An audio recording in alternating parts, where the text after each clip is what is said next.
state. And that People listen when North Carolina State University economics professor Dr. Mike Walden discusses our state's economy. State lawmakers called him in for more information on the state's job market. Dr. Walden says there's one main lesson when reviewing the state's economy. North Carolina's business cycle tends to be bumpier. We get slammed harder during recessions. However, we tend to pull out of recessions and grow faster in economic recoveries. Walden says the state's low-paying jobs are holding steady, high-income jobs are growing, but middle-class jobs are vanishing. Dr. Walden says those jobs are the ones that pay between $35,000 and $75,000 a year. In North Carolina, could that be more reflective of the fact that we're moving out of textile and furniture manufacturing and more to a service economy, more professional jobs, rather than a disappearance of the middle-class jobs per se? What will the next stage of technological advances do to the labor market?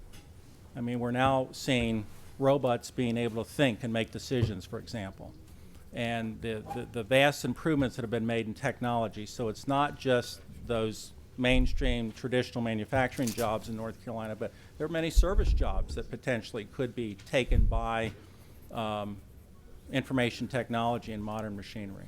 Walden says the state is experiencing job growth in virtually all measurable sectors. It's bucking the trend in the information systems sector. Those jobs are shrinking nationally, but growing here in North Carolina. The reverse happens to be true for construction jobs. They're rising nationally, but falling in the Tar Heel State. There's got to be growth there. I'm just asking why those numbers don't coincide with the rest of them.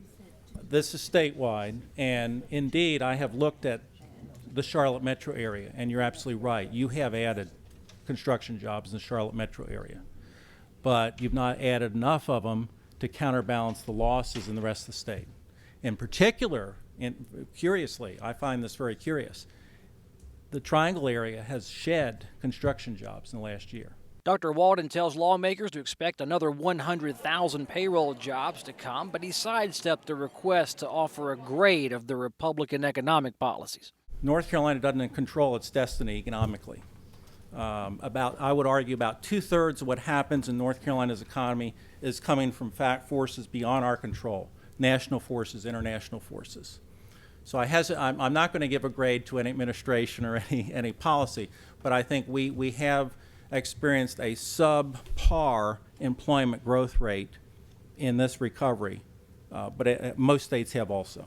The doctor says North Carolina is growing. It's more productive than ever, but the recovery hasn't matched the growth rates of previous economic recoveries. But that's the story of America in 2014.